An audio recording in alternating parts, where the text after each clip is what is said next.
Fala pessoal, Fabiano Capri. Hoje nós estamos aqui com o amigo Valfran. Vamos conversar um pouquinho sobre crianças de forma geral, sobre a sociedade, sobre todas as mudanças. Valfran, primeiro eu queria te agradecer ao convite, né? E queria que você se apresentasse um pouquinho, falasse um pouquinho aí, né, de você. Vamos lá, vamos começar pelo início. Se apresenta, vamos lá. Olá, então eu sou Valfran. Este ano completo 6 de novembro, 53 anos, Bacana. né? Negro, para quem não está Assistindo, legal. quem não está assistindo. 1,63 m de altura, servi o quartel lá em Praia Grande. Depois disso começou a jornada para a igreja, seminário e aí ordenações, etc. Fui sacerdote durante 10 anos, né? Acabei saindo, pedindo suspensão de ordem. O Vaticano me liberou em 2018. 2016 eu já estava em São Vicente fazendo um trabalho lá com o Pedro Gouveia e etc, né? E depois disso a gente foi trilhando outros caminhos. Antes de chegar lá na prefeitura de São Vicente, a gente fez um trabalho com a comunidade da Vila São Jorge, né? Trabalhando ali com a comunidade, com crianças. Inclusive, eu acolhi durante esse tempo 80 mães de autistas, junto com os filhos, mas o foco eram as mães, porque por causa desse sofrimento todo. Então, fiz um trabalho aí. Sou psicólogo, né? Formação de psicólogo também. Antes de ser psicólogo, por causa do seminário, acabei fazendo filosofia e teologia, né? E ainda estou tentando acabar o direito. O bacharel, né? O bacharel, porque a pandemia me desmotivou um pouquinho e eu acabei não encerrando essa faculdade, mas acredito que ano que vem dá para retomar. Bacana. Bom, vamos lá, né? Vamos começar aí a contar um pouquinho da sua história. Da minha história. Para o nosso pessoal que está acompanhando aí a nossa gravação, o nosso bate-papo. Eu queria que você falasse um pouquinho das aventuras eleitorais. Vamos começar assim, né? Vamos chamar de aventuras eleitorais. Como é que foi a situação de ser vidraça, né? De tomar a decisão de que fala, não, eu vou botar a minha cara a ser candidato ao legislativo da cidade, enfim, pensar em algumas soluções, pensar em algumas coisas que você efetivamente pudesse fazer se chegasse, enfim. Como é que foi isso? Vamos falar um pouquinho sobre esse tema. Eu tiro para mim como positivo, Fabiano. Por quê? Porque eu sempre, enquanto padre na Igreja Católica, eu sempre motivei muito a juventude a tomar atitude, a sair da igreja e a fazer parte do cenário não só político, mas principalmente social. Porque é muito interessante quando Jesus Cristo fala, até no Evangelho de hoje, tome sua cruz e siga-me, justamente puxar a responsabilidade para si. Porque é muito simples ficar olhando, né, ou então jogando pedra no outro enquanto não faz nada. Então eu sempre fui um motivador da juventude. Enquanto padre também motivei muita gente a ser conselheiro tutelar, né? Alguns de uma forma muito brilhante, outras não tanto assim, mas o que importa é lançar. A gente lançou muita gente como lideranças na comunidade para poder fazer a diferença na sociedade, né? E aí, de certa forma, eu me cobrei, né? Estando não mais como um sacerdote, como um padre, né? Dentro da igreja, o que eu posso fazer agora pela sociedade? Eu, Valfran, com toda a experiência que eu tenho, com toda a formação que tenho, então eu me obriguei... De motivar o protagonismo, né? Me obriguei a falar, poxa, né? Motivou tanta gente, agora está na hora de também fazer alguma coisa, né? E foi isso que, na verdade... É claro que a ideia de passar aí pelo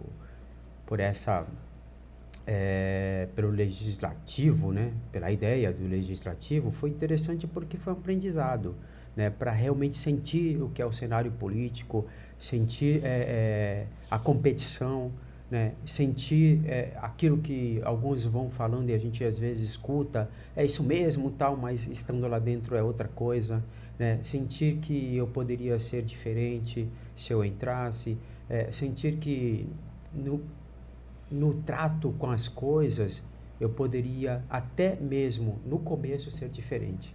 E eu tentei o máximo possível. Bacana. Então foi uma experiência positiva. E vamos falar também que foi um momento de protagonismo pioneiro, né, na nossa região, porque você veio numa composição que foi pensada em coletividade, né? Você teve aí a oportunidade de juntar pessoas para caminhar junto com você. Conta um pouquinho de, né, como é que foi essa mistura aí, essa composição e o que foi isso aí, né, para explicar para o pessoal que acompanha a gente. Eu acredito assim, Fabiano, teve muita coisa, né? É claro que a gente imaginou mais que isso, mas sem ter muito material para divulgação, fica muito mais difícil também, no meio da pandemia, né? Então eu acredito que uma experiência bacana com os amigos, né? Com a sociedade que acreditou, né? Com algumas pessoas da igreja também que acreditou, né? Alguns padres sabiam e acabaram apoiando da forma deles, tal. Talvez não tenham nem falado, mas apoiaram, já era muita coisa. Eu lembro que numa conversa que eu tive com um padre, ele disse assim, mas por que você veio falar comigo? Padre, porque é muito importante que você saiba que eu estou por mim, né? Por mim. Porque seria muito ruim o senhor não souber, saber disso, do que está acontecendo. E outra coisa, não sabendo, o senhor pode até falar mal. Ou não falar, que é pior. Não falar, né? Que é pior, né? Então seria bom que o senhor também, se alguém vir perguntar, você sabe. Estou sabendo. Não, estou né? sabendo, recomendo, ou sei lá, ou não. Então foi bem nessa linha. Foi bacana. Legal, legal. E agora, com todo esse movimento que o país teve, né, de mudanças de gestão, mudanças de realidade, vamos falar assim, de realidade, né, social, vejo que você também, assim como eu, está colocando na minha disposição para uma nova escolha. Então eu queria que você trouxesse à tona para nós, em primeira mão, o que motivou você numa eleição. Eu até hoje, né, fiz uma visita hoje, né, em alguns lugares como Clube de Rotary, e a gente falou, né, a eleição do Conselho Tutelar não é uma eleição política, é uma eleição de controle social e amparo social. Então é uma eleição que deve sim ter uma atenção diferenciada. Então o que motivou você, o que trouxe você a essa nova empreitada, a essa nova aventura? Eu tive alguns saltos quando cheguei no seminário, né? Primeiro, mudou toda a configuração que eu tinha de amizade e de grupo, porque assim, eu estava no Maitá, né? Então minha relação era bem outra, né? Eu chego no Maitá, eu chego no seminário, então a regra fez com que eu pudesse parar e pensar e falar, opa, será que é para mim isso aqui? Tanto é que foi muito interessante que durante todo o processo eu me perguntava se eu ia passar para o próximo. Mas entrei no seminário em 97, em 98 eu fui fazer uma experiência em São Paulo nas minhas férias. Uma experiência de 15 dias, uma imersão, né, com um instituto chamado Anchietannum. Anchietannum é um instituto dos padres jesuítas que fica na Vila Mariana. Tá. Julho, férias, um frio do cacete em São Paulo, lá vai eu com os padres jesuítas.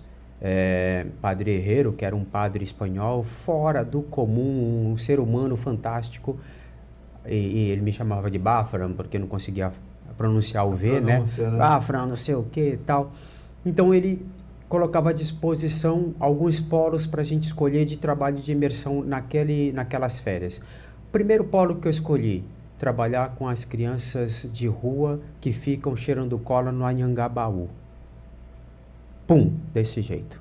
15 dias em imersão com essa molecada. Cara. Qual era o trabalho, Caprio? Era abordagem simples, senta do lado e tenta trocar ideia com a molecada, tenta conversar. Tenta ouvir, né? Quando chegar de 5 a 6 horas da tarde, você vai ser obrigado a tentar tirar ele dali e levar ele para um abrigo. Eu estou no Anhangabaú, tá? Então eu levo ele para um abrigo na Santa Cecília andando. Então vai 20, 30 moleques atrás de você, você com mais 2, 3, 4, até 5 pessoas, que era o nosso grupo. Íamos andando com essa molecada para eles dormirem no abrigo. Tá. Então a gente tinha que, né, fazer um trabalho motivacional ali, afetivo, rápido. Não tinha tempo.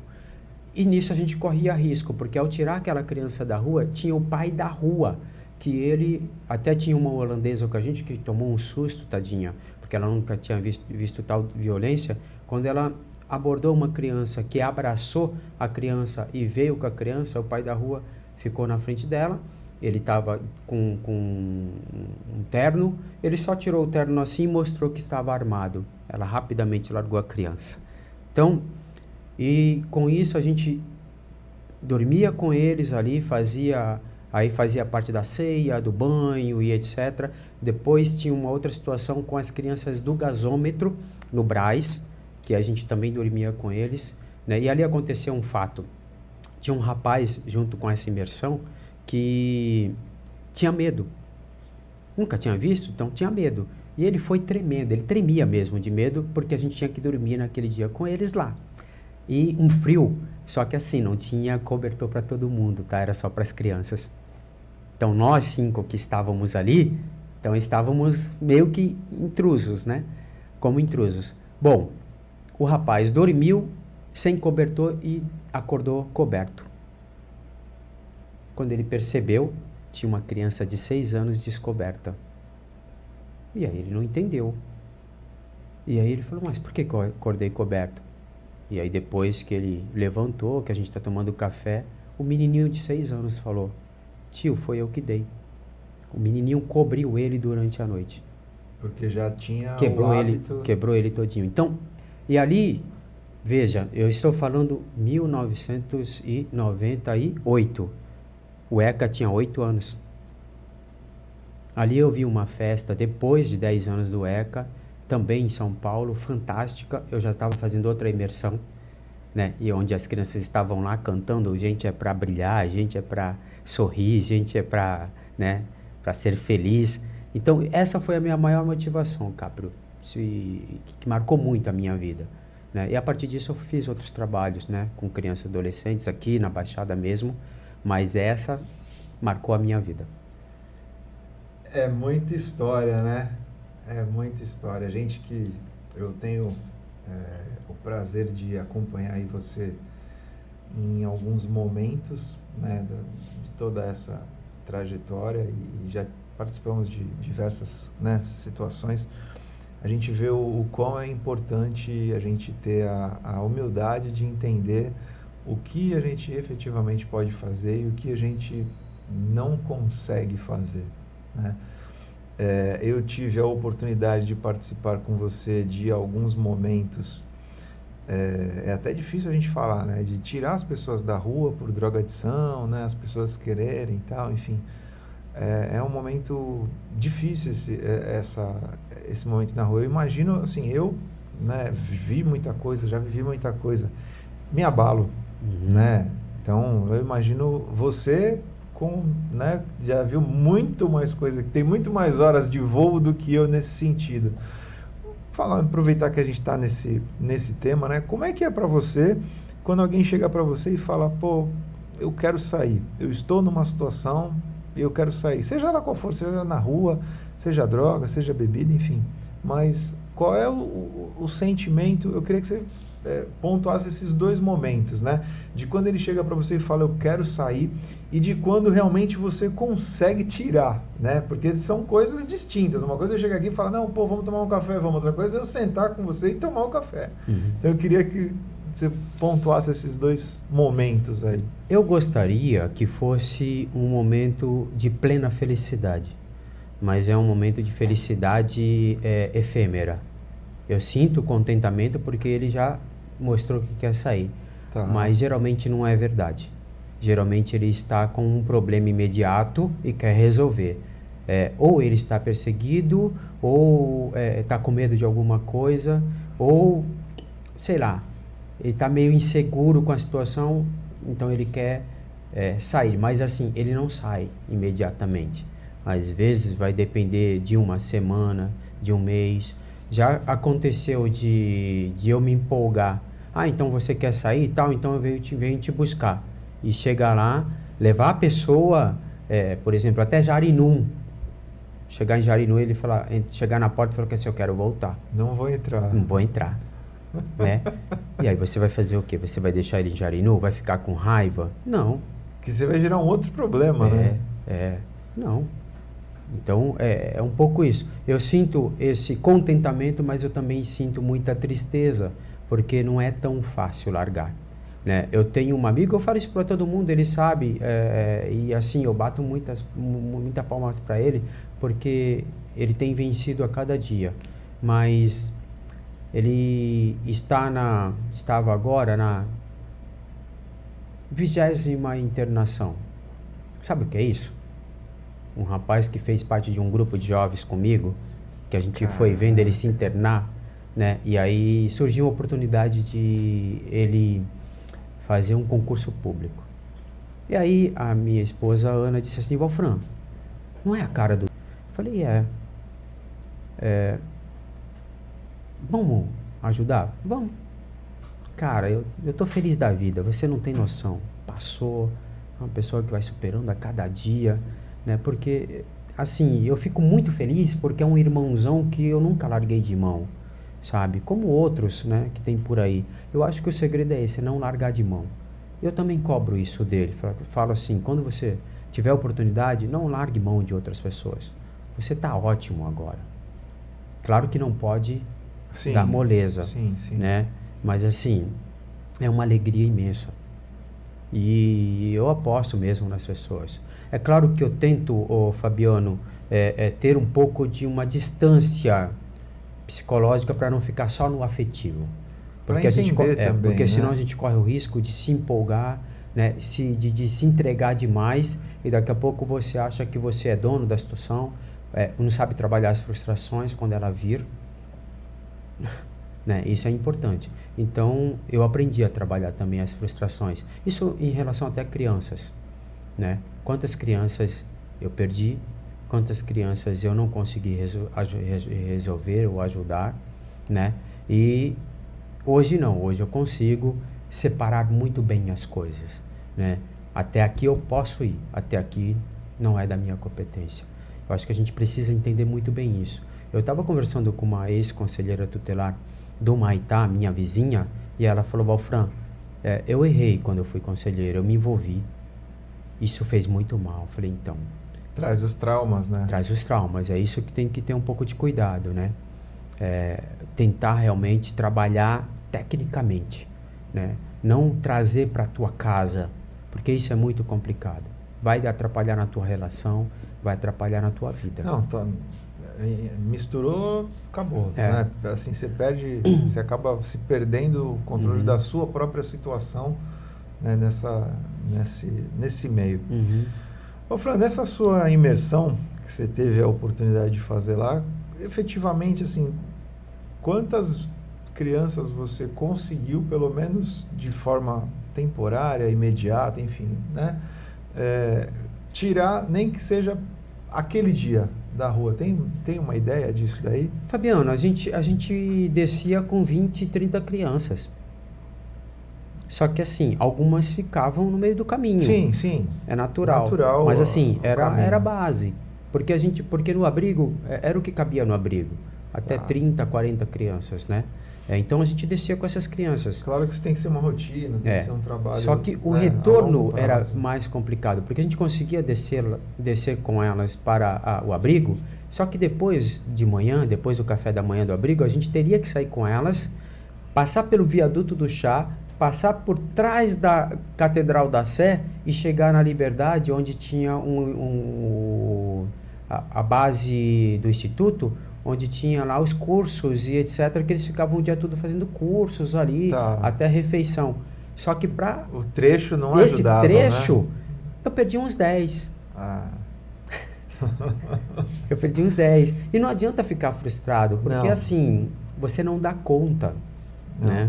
Você não dá conta. A concorrência é muito forte. Mas né? Imagina que se eu chegasse com 10 lá, era uma vitória. Sim, era uma vitória, porque de fato eles ficavam o dia todo, né? Então aqueles ali já sabia que, mais tarde eles iam para um abrigo com a gente, né? Eles já iam direto.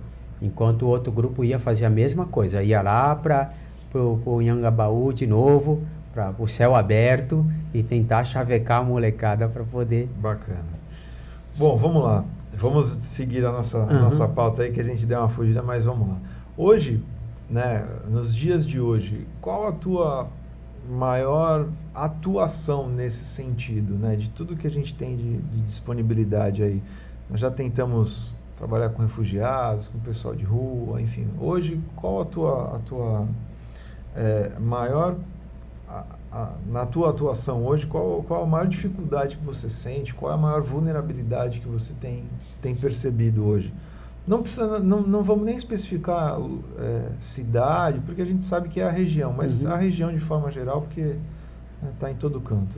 Eu acho que minha maior vulnerabilidade está justamente na política, porque hoje eu faço mediação de conflitos numa região periférica em que exige que eu leve esperança, né? Em que eu leve resultados. Só que às vezes o resultado que eu quero e que a gente precisa não é um resultado político, é um resultado efetivo, é um resultado em que as pessoas vão ter esperança de mudar de vida, né? Só que politicamente não é legal que isso aconteça. Politicamente é legal que permaneça o conflito. Sim. Então, eu às vezes sofro por isso. Não pelo conflito em si, institucionalizado naquele lugar, mas principalmente na política que não deixa trabalhar, ou que não dá recurso para trabalhar, porque recurso tem. Mas às vezes dificulta muito o recurso, né? Ou às vezes te rotula, né? Ah, não, Valfran, que nada, trata de qualquer jeito, né? Ah, ele é da igreja, ele é um padre, aceita qualquer coisa, sabe? E é ruim.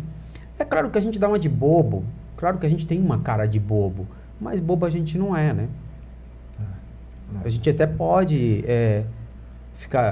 fazer joinha. Faz de cego para não ter... Mas assim, para as pessoas que eu tenho contato na comunidade, eu sei que eu estou fazendo a diferença, porque eu estou sendo verdadeiro com ele. Sim. Só que assim, eu falo real.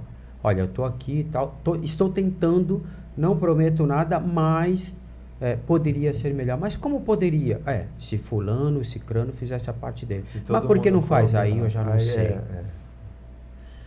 Eu queria que você falasse quais são os casos que você tem atendido de forma geral, ou que você tem percebido com maior frequência. Qual o caso que é mais recorrente, assim, seja no atendimento psicológico, seja no atendimento social, que você tem acompanhado aí de forma geral?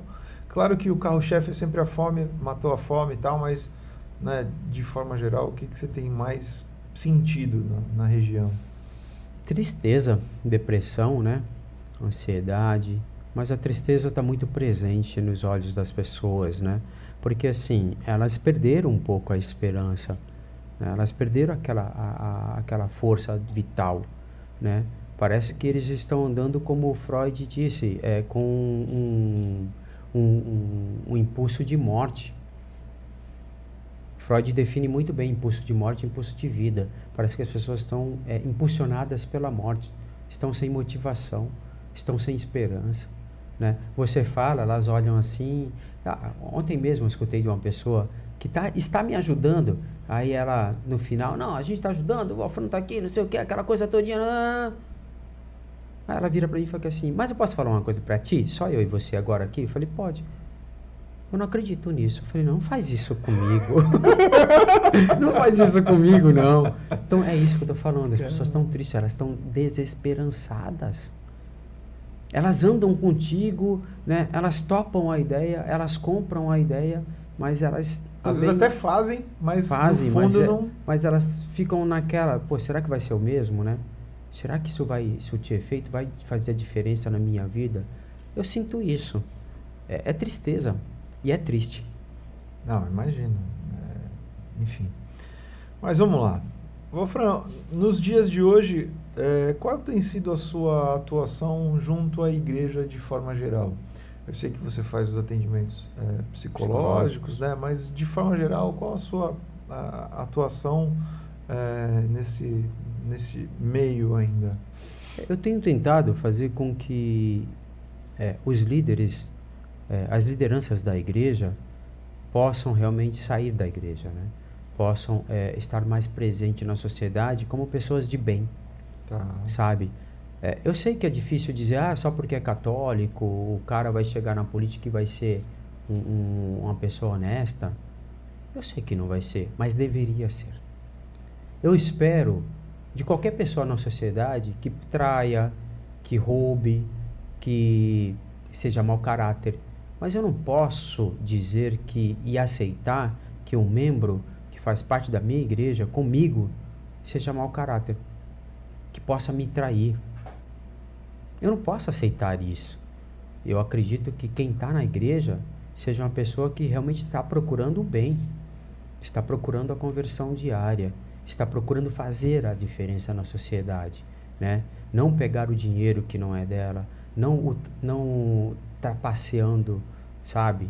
E é isso que a gente realmente tem trabalhado muito, meio que na manhinha e tal. Sim. Mas a gente tem apostado muito nisso, né? Eu tenho conversado com alguns diáconos permanentes que representam também esse lado social da igreja, para que eles possam realmente assumir um pouco mais esse protagonismo, né, de dentro da sociedade dar uma resposta positiva, né? E eu acredito nisso. Eu acredito que nós temos uma juventude aí brilhante que dá para, né, vir e fazer a diferença. Mas é claro que eles não podem ficar sozinhos. Eu acho que essa é a maior dificuldade. Às vezes a gente até tem pessoas aí na sociedade, mas se sentem sozinhos. E aí eles ficam intimidados por quem? Por quem está fazendo mal. E aí vai fazer o mal. Porque o outro acabou não dando um respaldo, não dando a mão, né? E aí ele se sente sozinho, ele começa a imitar os outros. Temas delicados e polêmicos, como sempre. Mas vamos lá. Eu queria falar que a gente entrasse agora num tema, né, que a gente já vem tratando de forma bem superficial, que é o comportamento humano, né? Eu gosto de conversar muito com você sobre isso, porque a gente discute muito sobre a dinâmica da sociedade, as mudanças de forma geral, enfim. Mas eu vi um vídeo, enfim, algo que me chamou muita atenção. Eu contrato você pelo seu currículo e eu te dispenso pelas tuas atitudes. Eu queria que você falasse um pouquinho sobre isso, que acho que isso é o que a gente vive hoje, o dia a dia, né? Infelizmente é o que a gente tem hoje, né, no dia a dia. Pessoas de repente capacitadas, mas que as atitudes não condizem aí com o currículo, às vezes com a história. Mas vamos lá, queria te ouvir. O mundo está adoecido, é fato. Todo mundo esperava, depois da pandemia, que as pessoas fossem mais solícitas, melhorasse mais o comportamento, né? Tivesse um comportamento afetivo mais humano. Mas nada disso ia acontecer. O contrário, as pessoas ficaram mais medrosas, as pessoas ficaram mais competitivas, as pessoas ficaram mais egoístas, tá? E eu acredito que o pior desses é o medo, né? O medo, ele faz com que a gente desculpa a palavra, bestialize. O que seria o contrário? O medo deveria levar a gente a uma atitude positiva, para que a gente correr, buscar e não morrer, né? Seria para a vida. Sim. Né? Tá. Mas, infelizmente, há pessoas que têm medo que o medo acabe. Porque o medo também é uma grande prova disso que você acabou de falar. Por quê? Porque eu contrato fulano, mas eu tenho medo que ele mostre quem ele é. Mas o currículo dele é maravilhoso, no papel. Só que, a atitude dele no comportamento do dia a dia é diferente. Fabiano, todo mundo vai ser assim. É difícil você encontrar alguém que no papel é uma coisa e na vida real é outra. E mesmo porque o mundo está gostando de ser enganado, porque está aí, ó. Hoje, como nós vivemos? Pelas redes sociais. As pessoas mostram o que não são. E as pessoas acreditam que elas são. Eu estava vendo, né, escutei na rádio até ontem, acho que foi ontem, eu tava de carro com a minha esposa e tal, e a gente estava escutando justamente isso aí. Cara, tem muita gente que não consegue ser o que ela é, né? Ela é infeliz, ela tá triste e tal, não sei o quê, mas aí você vai olhar lá no mundo que ela apresenta, que é o mundo das redes sociais, o mundo é azul, é foto na praia, tá tudo certo, as contas estão em dia. Cara, mentira. A conta tá atrasada, né? Não fala, né? Em casa não tá bem, na rua não tá bem, no trabalho, cara, nada vai bem e aí? Então, né? É isso, essa é a sociedade que nós, infelizmente, temos para mostrar, né? E todo mundo tem resposta para tudo. Todo mundo mete o bedelho na vida de todo mundo quer ser o senhor da situação, né? Quer ter uma imagem crítica mentirosa. Tantas vezes me perguntam assim, pô, Valfran, o que você acha disso? Eu respondo classicamente, nada. Não, como você pode não achar nada? Você é psicólogo, você não sei o quê. Tá, mas por que eu tenho que achar? É bem isso. Esses dias eu estava, né, em casa conversando com a minha esposa e tal, eu não sei o que foi que ela falou, eu virei para ela e falei, mas você tem que realmente participar disso? Né? Você tem que cuidar disso? Não precisa, você não precisa cuidar, não é assunto seu. Cuida da sua vida, faz o seu. Você está cuidando da sua vida? Tá. Você está vivendo a sua vida? Tá. Cara, já tá ótimo, porque, bicho, o que nós temos mais aí é nego vivendo a vida do outro, né? Resolvendo a vida do outro e a vida do cara tá, né? Então, assim, vive a tua, resolve o teu, faz o teu, que, cara, já é muito. Se você conseguir fazer isso, já é muito. Você assistiu Ó Pai Ó? Assisti um pedaço. Tá. Lázaro Ramos tem um personagem muito interessante que ele cita algumas coisas e aí o outro personagem fala que assim, nossa, que lindo esse pensamento é teu. Não, é de fulano.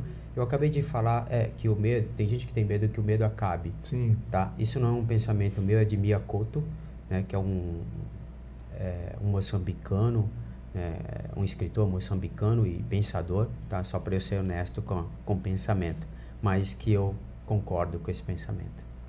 E é um pouquinho da ideia da época das cavernas, né?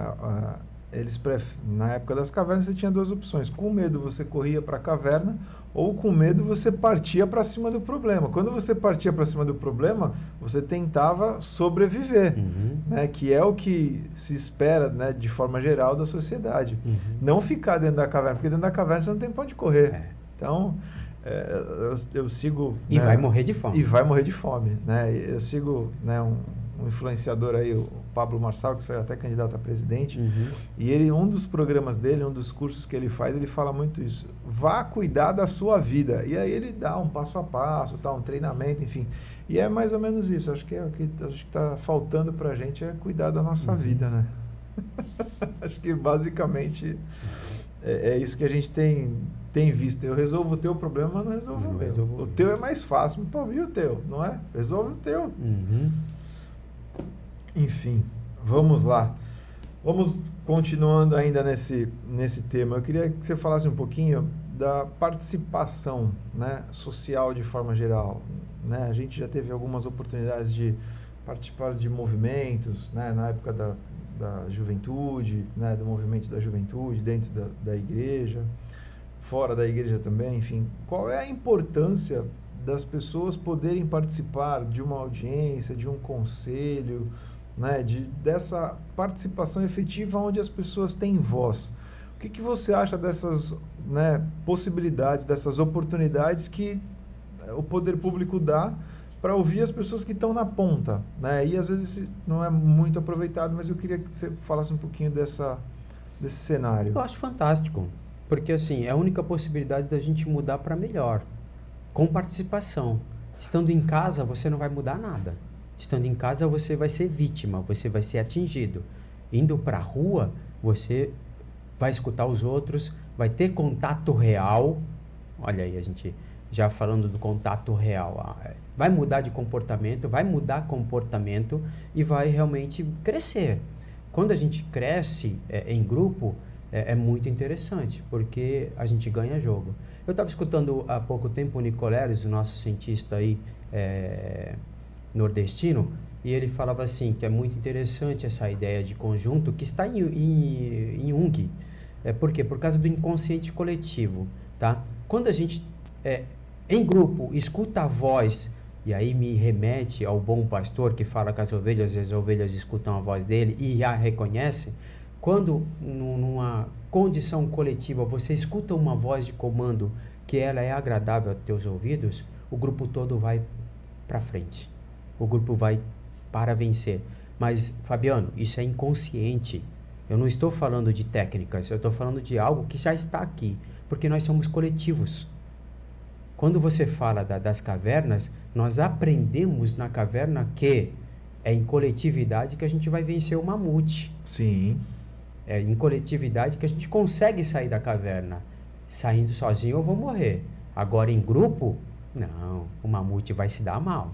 Sim. Entendeu? Então é muito interessante esse coletivo, é muito importante a gente participar, porque significa que a gente está avançando. E aí a gente também está fazendo o exercício democrático, né, da Roma antiga, em que na praça, democraticamente, as coisas aconteciam, né? A gente fazia a eleição das coisas boas ou não tão boas para a sociedade. Mas geralmente, como o ideal democrático grego era sempre buscar o bem, o belo, não o pior. Então, eu acredito que essa participação nos dá direito ao belo e ao bom. E é interessante porque cada vez mais nós vemos oportunidades mais claras de participar das soluções, de participar das discussões, mas infelizmente não é bem aproveitado. Vou dar alguns exemplos aqui da cidade de Santos. A gente tem aí diversos conselhos, né? Conselho racial, conselho religioso. Nós temos conselho para saber da merenda escolar. Nós temos um conselho que discute sobre a merenda escolar.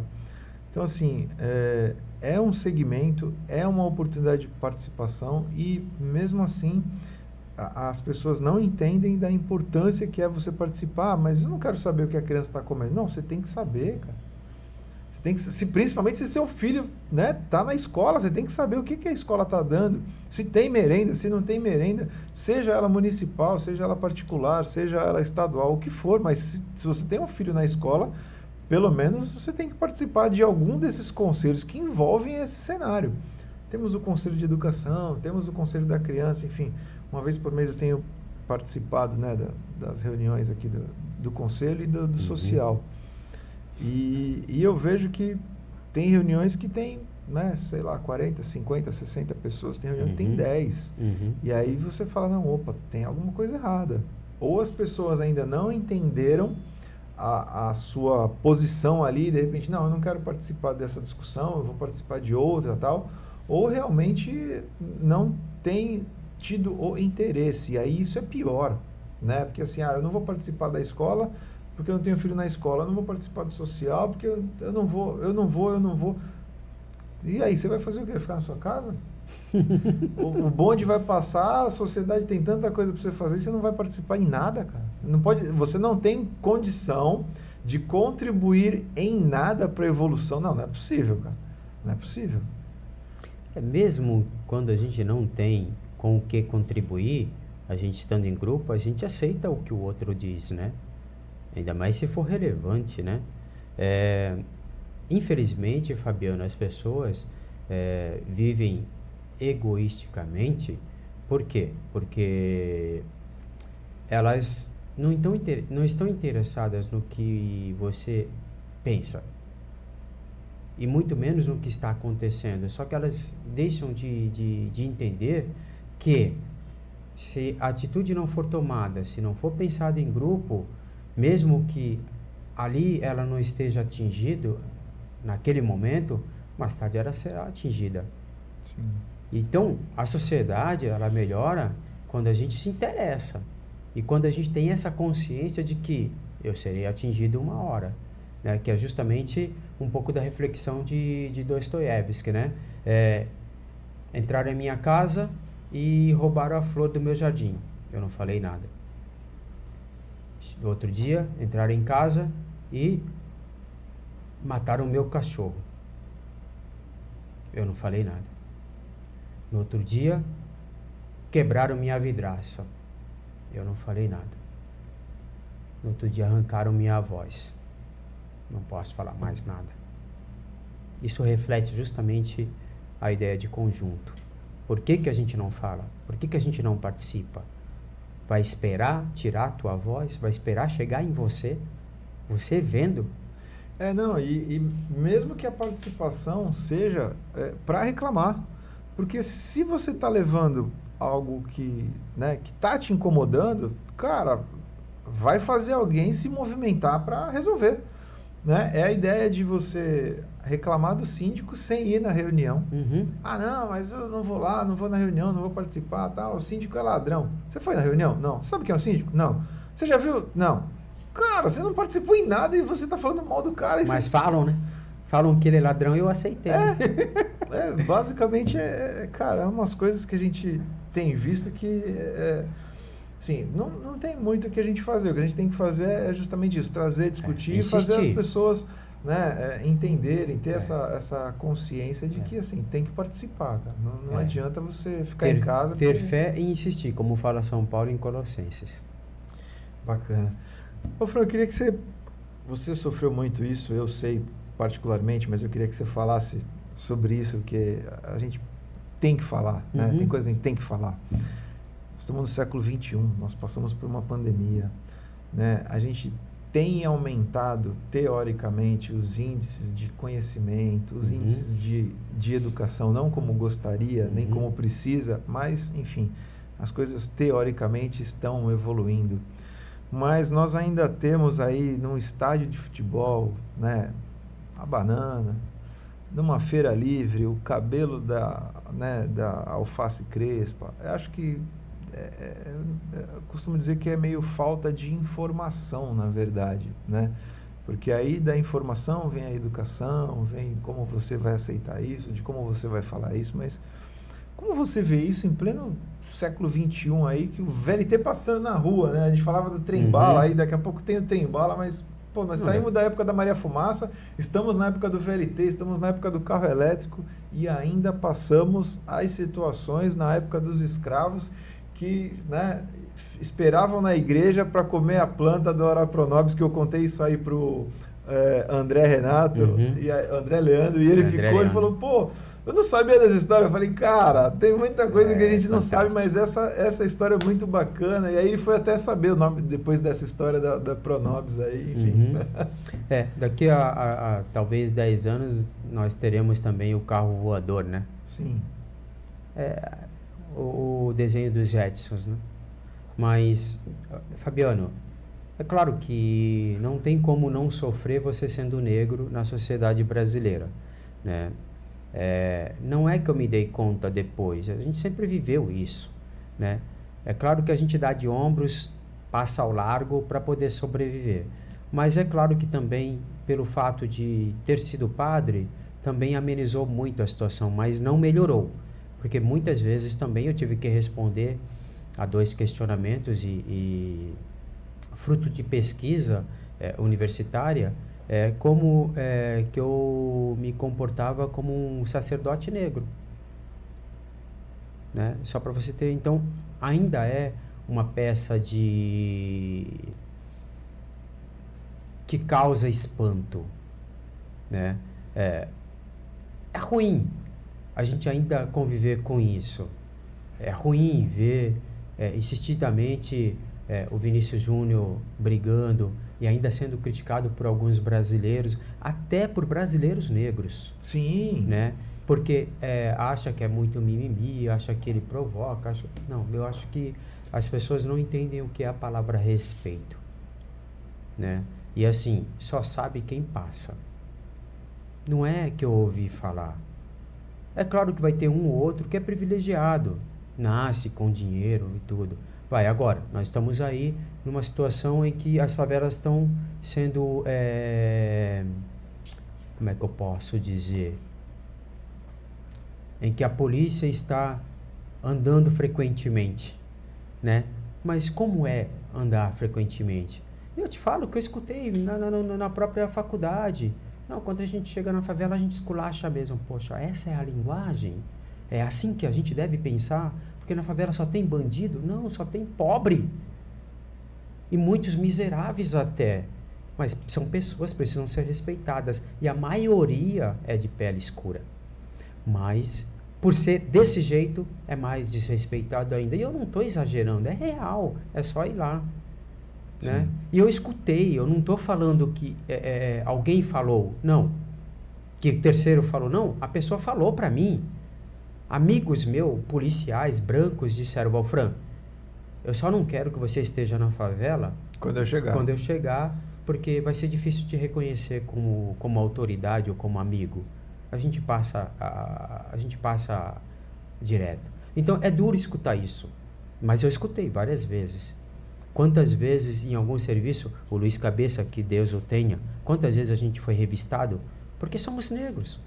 Sim. E com imposição bem dura, tal, aí, não, mas o que você faz? Não, sou padre. Pô, por que não falou antes? Não tive tempo de pergunta. Não dá tempo, né? Não dá tempo. E é muito interessante não dar tempo. Aí você fica nervoso. Aí eu fico imaginando, se você está numa situação... Porque é incomum qualquer um ficar nervoso, mesmo não devendo. É incomum você ter uma arma na cabeça. É horrível essa sensação. Você vai tremer, você vai suar. Aí o cidadão vai falar assim, por que você está tremendo? Por que você está suando? Está devendo? Não, eu estou com medo. Não, porque não é algo do meu costume ter uma arma, né? Eu estou com medo, né? E é interessante. A gente, já que você falou do André Leandro aqui, a gente vai refletindo muitas vezes sobre isso, né? Sim. Que também uma pessoa que venceu, né? Mas também com duras penas, né? Provando que é gente, provando que merece ser feliz, merece brilhar, como Caetano canta. E é interessante. Infelizmente, a gente precisa crescer muito. Mas assim, o Caprio, é bem verdade que a gente se depara ainda com algumas palavras que ainda é difícil não dizer. Por exemplo, denegrir. É difícil não falar isso. A gente tem... Alface crespa, eu vou falar o que agora? É difícil você pensar na hora e mudar. É claro que isso demora. Sim. Né? Você vai fazendo uma substituição, né, de palavras, mas é difícil. Né? Então, aí a gente vê o quanto que é institucional, né? O quanto que é complicado, mas a gente precisa insistir, precisa falar, precisa estar nos lugares. Não, precisa falar. E eu falo, e eu gosto de sempre levantar com todo mundo que eu trago aqui, eu sempre, né, trago esse tema da discriminação, porque eu acho que a gente precisa falar. E é de todo lado. Pô, eu já toquei em escola de samba, né, em bateria. Eu sei que tem também o preconceito do outro lado. Pô, o branco que toca. Né? Então, assim, eu acho que por isso que eu falo que, né, o primeiro ponto é a informação. E depois é como você absorve. Se você tocar aquilo numa boa e superar, cara, é bom para você que você não guarda isso. Mas você tem que trazer isso para que as pessoas entendam. Pô, eu tenho uma filha que é negra e quantas vezes eu tive que ir na escola para falar para a professora, professora, qual o problema da minha filha ter o cabelo grande? Ou de fazer alguma coisa? Não entendi. Eu chegava, eu falava, não entendi. Eu queria que você me explicasse qual é o problema. Nós estamos numa escola particular. Qual é o problema da minha filha vir com o cabelo solto? Não entendi. Você me explica. Não, pai, é que... Não consegue explicar. Não explica. E quantas vezes, né? De brincar e falar, não, filha da... Eu tenho duas filhas, né? uma branca e uma preta. E aí, com as duas no colo, às vezes, ou com uma no colo e uma na mão, essa aqui é sua filha, né? Não, as duas são minhas filhas. Porque a outra não pode ser? Não entendo. Aí o que acontece? Quando você vê uma pessoa branca falando sobre isso, a coisa, né, muda de proporção, enfim, o diálogo muda, tudo muda, né? Mas eu acho que eu passei algumas coisas, eu vi algumas coisas. Então, acho que por isso que eu me sinto meio que na obrigação de falar. Porque, assim, cara, bateu em você, né? Assim, chegou em você. Não adianta você falar que, não acontece na minha casa. Não, acontece no seu jardim. Hoje eu rio um pouco mais de algumas situações. Por exemplo, a primeira vez que eu estava numa calçada e vinha uma mulher e ela mudou de calçada porque eu vinha, impactou muito. Agora eu não sofro tanto, eu dou risada. Vai, pro outro lado mesmo, não tem problema.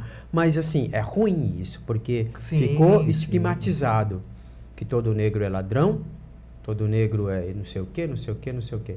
Né? Então é muito interessante pensar que a gente deve pensar nisso. Não deve deixar de lado, não.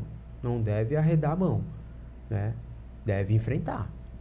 Eu não gosto muito dessa palavra enfrentamento, mas a gente precisa enfrentar em algumas situações. É que quando a gente diz enfrentar, não é necessariamente brigar ou alguma agressão, ou é discutir, mas é falar, tratar, é mostrar, né? Enfim. Eu já tive, infelizmente, muitas experiências, porque assim, eu vivia, né? Eu fui criado, né, no Marapé, enfim, a gente tinha lá o baile funk, a gente tinha a molecada do hip hop, né? E a molecada assim andava, aí negão, tal, não sei o quê. E, cara, quantas e quantas vezes eu fui abordado, né, por policiais, ou fui, sofri preconceito por estar andando com... Você tá andando com esse pessoal aí fedido, cara, tá andando com esse pessoal aí mal arrumado. Eu tava com a mesma roupa que eles, a gente comprava na mesma loja, cara. Mas é diferente neles. Porque, cara, o meu desenho é vermelho e o dele é amarelo, mas é a mesma marca, cara, tudo igual. Às vezes a gente tinha, né... Você tem que ver que o amarelo reflete no preto, né, meu irmão? E há tempos atrás era comum as turmas andarem todos com a mesma camiseta. Sim. Nossa camiseta é igual. Mesma camiseta, mesmo boné, mesmo e aí você tênis. fala, pô, mas calma aí, o meu é verde, o dele é verde, eu não entendi por que. E estudar na mesma escola. E aí você fala, não, mas tá andando com esse pessoal aí, com essa roupa aí e tal, mas a roupa é igual, não entendi. Aí você faz aquela pergunta, tipo, não entendi, você tá falando comigo? É isso mesmo. Né? Enfim, é um Brasil que a gente ainda precisa, né, ser estudado. A gente precisa aceitar que aqui é Brasil, né? A gente precisa aceitar que o Brasil é miscigenado. A gente precisa aceitar que o Brasil... antes de tudo tinha os índios aqui, depois chegaram os europeus e depois os negros, e aqui ficaram. São 3 etnias bem distintas aqui, né? E aí é preciso entender que o Brasil é isso. O Brasil não é de um ou de outro, né? O Brasil é de quem mora aqui, né? E tem essa palheta de cores, né? Infelizmente a gente ainda tem, né, passar por isso. Mas vamos lá, vamos mudar um pouquinho o nosso tema. Bom, Fran, eu queria que você falasse um pouquinho qual é a expectativa para esse ano, para esse momento, para esse momento oportuno de escolha, né, para esse trabalho que, né, a gente espera que se concretize, enfim, dessa eleição. Qual é qual a sua expectativa, na verdade, desse momento, né, o que você acredita que pode ser feito, o que você enxerga com essa oportunidade? Eu acredito que a maior oportunidade, o Caprio, é entender que é uma escolha facultativa, não é isso? Ela é democrática, puramente democrática. É a oportunidade de a gente mostrar que a gente tem consciência, que a gente quer mudança, que a gente sabe quem a gente quer, que a gente saiba em quem a gente está colocando lá. Isso é importante. Eu acho que o maior crescimento é esse. Sair de casa não porque eu sou obrigado ou porque me pagaram, mas porque eu vou, porque eu quero mudança, eu sei quem eu vou colocar lá, né? Eu acredito, vai fazer bem para as crianças e adolescentes do meu país, do meu município, do meu bairro, da minha quebrada, né? E que eles merecem sim serem respeitados nos seus direitos, né? Eu acredito, não simplesmente ir comigo e daqui a pouco, olha, eu não acredito muito bem nisso. Não, eu acredito que pode mudar, eu acredito que tem vez, né? Só que assim, ao mesmo tempo que eu estou conversando com a pessoa, eu também vejo a mãe dar um tapa na criança na minha frente. Opa, como é que eu vou fazer? Eu vou chamar a atenção da mãe imediatamente? Como é que vai ser minha atitude? Eu preciso também aprender a lidar com isso. Porque isso é cotidianamente que acontece. Sim, é o dia a dia, né? Só que assim, é claro que o direito das crianças e adolescentes vieram justamente para quê? Para diminuir, né, ou inibir aqueles constantes cascudos, né, beliscões, chutes, tapão que a molecada levava em qualquer circunstância. Agressões desproporcionais. Então, não é a correção. Então, nós estamos falando a gente está falando de correção, a gente está falando de melhorias no comportamento humano, no respeito a um ser que é frágil, não consegue se defender sozinho, precisa do outro, precisa da família, precisa da sociedade, precisa da igreja, precisa conviver. Precisa de dignidade. Bacana. Eu queria que você falasse um pouquinho da parte técnica agora desse processo lá em São Vicente, né? Eu vou contar um pouquinho de Santos, para a gente aproveitar a oportunidade. Em Santos nós tivemos aí um processo longo, desde janeiro aí, entrega-se documentação, fizemos as provas, né? A prova escrita, depois nós tivemos uma prova teórica, né? Onde a gente tinha que fazer uma apresentação e responder um questionamento teórico. Tivemos um teste psicológico e estamos indo, né, para as urnas com 50 candidatos. O que eu entendo ser um processo que está ficando sério a nível nacional, porque em todas as cidades será obrigatória a eleição. Porque até pouco tempo atrás, até na última eleição, não era obrigatório as eleições. Então você podia fazer por indicação, por seletiva, por chamamento, enfim, você podia criar qualquer situação para que cumprisse aquelas vagas, né, que se fizessem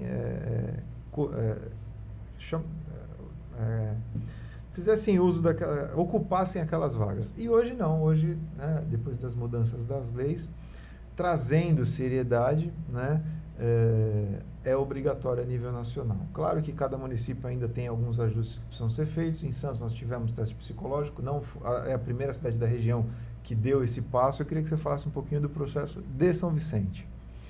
O processo de São Vicente, a única mudança a única diferença em relação a Santos é que lá não teve esse processo psicológico, não teve esse teste psicológico, mas houve a prova, né? Houve a questão também anterior da entrega de documentação, para que realmente legitimasse o candidato que iria à prova.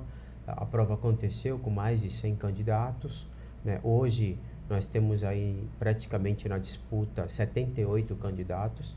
Para 10 vagas nós só temos 2 conselhos em São Vicente, um na área continental e outro na área insular. Então, claro que o processo ele vai, de certa forma, ser bem mais arrojado pelo número de participantes. Sim. Né? E por algumas vantagens que alguns têm, né? Porque, claro que tem gente que tem muito mais vantagens do que outros, né? Sim, é natural. Aqui também, enfim, agora, eu entendo estruturas, enfim. Eu entendo essa questão de ser obrigatório, porque que o conselho é permanente, né? Sim. Além de ser autônomo, ele é permanente, então ele vai estar aí. Então é preciso realmente se ajustar para que a próxima, né, dê mais condição. A única coisa que eu não concordo que aconteceu realmente em São Vicente foi não exigir do candidato que ele tivesse um trabalho prévio com criança e adolescente. Não que isso daria uma vantagem para mim, não é isso. Mas eu acho essencial porque, assim, chegar sem esse conhecimento eu acho danoso. Cair do céu, né? Para aquele que será atendido. Sim, né? claro. Não, Eu acho que isso é um pouco, no meu modo de ver. Pode ser que eu esteja errado, porque eu acredito que passou por um conselho, passou por várias reflexões, mas eu acho que deixa a desejar. Eu acho que quem será penalizado com isso é a criança e o adolescente.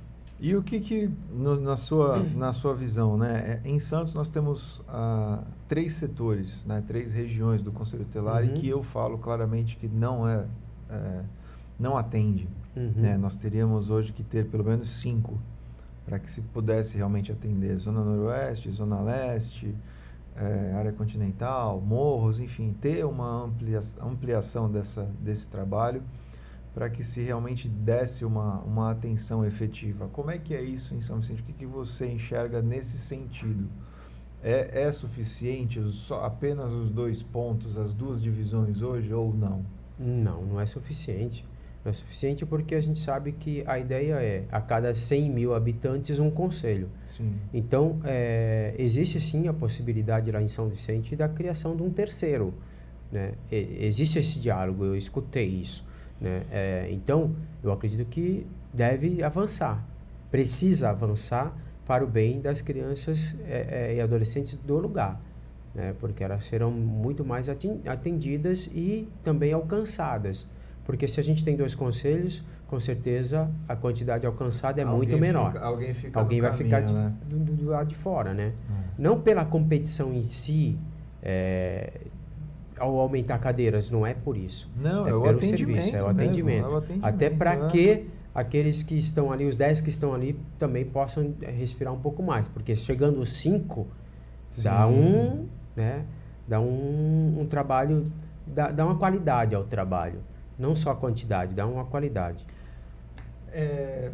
Ainda nessa temática, eu queria que você, né, como jurista também e como psicólogo, como você vê ser um voto não obrigatório? Né? O que você enxerga nesse sentido? Eu, particularmente, tenho a minha visão e eu entendo por ser tão importante, é um absurdo ser voluntário, ser algo não obrigatório, mas você é o convidado, eu queria ouvir você. Não, então eu penso ao contrário, né? Mas assim, é claro que eu sempre penso que a pessoa tem que ter uma consciência livre, né? De que ela faz parte, porque talvez eu tenha um conceito equivocado pela minha formação em filosofia. Né? A minha formação em filosofia diz que o conceito de democrático é interessante, cada um vai, embora o grego antigo não seja uma referência pura para isso, porque assim, quem votava eram os cidadãos gregos, as mulheres e os escravos não votavam, então isso é complicado. Então eu diria assim, os escravos e as mulheres votando livremente, todos votando livremente. Então, eu acho que a liberdade te cria a consciência de que eu não sou obrigado, né? E também existe um perigo, né? Já que eu não sou obrigado, então eu pago para que o outro vá. Então, quem paga mais sai na frente. Esse é o perigo do voto não obrigatório. Sim. Mas é bem verdade que se o povo criar uma consciência, aí eu acredito nisso, que a gente possa estar empurrando para criar uma consciência maior, aí a gente vai ter uma liberdade, ninguém precisa ser obrigado a nada. Todo mundo tem consciência de que isso é bom e vai fazer bem a todos. É assim que eu penso, eu não consigo ver de outra forma. Bacana. Por esse caminho.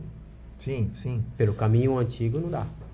Temos algum projeto em andamento até o final do ano? O que você quer deixar aí de recado, aproveitando que nós estamos entrando aí na reta final do nosso bate-papo? O que nós temos aí? O que nós podemos esperar aí do Valfran até o final do ano? Tem algum projeto que você esteja trabalhando? Alguma coisa que você queira? Fabiano, o que eu tenho feito é incentivado algumas pessoas da comunidade que já tenham um projeto em andamento, e aí eu me deparo com pessoas com 10, 15 anos de projeto que, quando chega lá, não tem um registro, não tem um certificado, não está apto a receber verba parlamentar, não está apto a bater numa porta de um de um empresário e pedir um apoio porque ele não tem como registrar isso. Então, o que eu tenho feito hoje é isso, trabalhado com pessoas para que elas possam realmente se estruturar. Legal. E buscar parceiros para isso. Inclusive, eu tive uma resposta bem interessante semana passada, que uma pessoa falou: poxa, Valfran, você me indicou pro grupo Gerando Falcões, que tem o projeto Favela 3D, e eles acabaram de dizer que me aceitaram. Olha que maravilha. E é isso. É o que eu tenho feito. Eu tenho incentivado, eu tenho levado pessoas a realmente crescer, né, nesse intuito de querer fazer a diferença na comunidade. Só que do jeito que elas estão, não vai dar em nada. Elas só alimentam o cenário político que tem aí, que vem tirar proveito. É o amadorismo. É o amadorismo. Olha, então, o Valfran, né? Faz aqui para mim que eu ajudo o teu projeto. Aí eu ajudo o fulano de tal na comunidade, movimento a comunidade todinha, trago lá 800, 900, 1000 votos pro cara. Ano que vem a mesma coisa. Eu tô dizendo gente que tem com 10, 15 anos fazendo isso. E as pessoas indo lá tirar proveito. Aí eu viro para a pessoa e falo assim: vamos parar com isso? Como assim? Eu falo: não, vamos crescer. Vamos crescer, vamos parar com isso. Vamos dizer não para isso. Pô, mas como? Eu posso? Pode. Vamos lá. Como é que tá a tua situação? Mostra aí. Assim, assim. Então vamos fazer isso, aquilo e tal. Pô, mas pronto. Isso é o que eu tô fazendo agora. Leva tempo. Mas ano que vem vai melhorar. Existe um projeto futuro. Eu conversei com 2 figuras hoje fantásticas, né? Que estão a fim de dar volume para isso. Legal, bacana. Ô Frank, queria, né, te agradecer pelo tempo, pelas palavras, pela aula, né, como sempre, pelo conhecimento que você passa. Se quiser deixar um recado, fique à vontade, aproveite, né, aproveite a oportunidade que, né, nós temos que saber usar os espaços, e é isso que a gente está tentando fazer. Ocupar os espaços de forma inteligente. Ontem nós tivemos aí na liturgia a mensagem de Jesus Cristo que dizia que o trigo que não cai na terra e não morre não provoca vida, né? Não provoca pão, né? Não vira pão. E eu acho muito interessante. Às vezes a gente tem que deixar alguns vícios de lado, né, alguns egoísmos, algumas vaidades de lado, para realmente dar fruto. E é isso que eu tento fazer todos os dias, né? Agradeço a oportunidade de estar aqui, né? E peço que as pessoas que tenham boa vontade e queiram crescer, queiram juntos, né, em grupo, fazer a diferença, possa realmente se juntar a gente, né?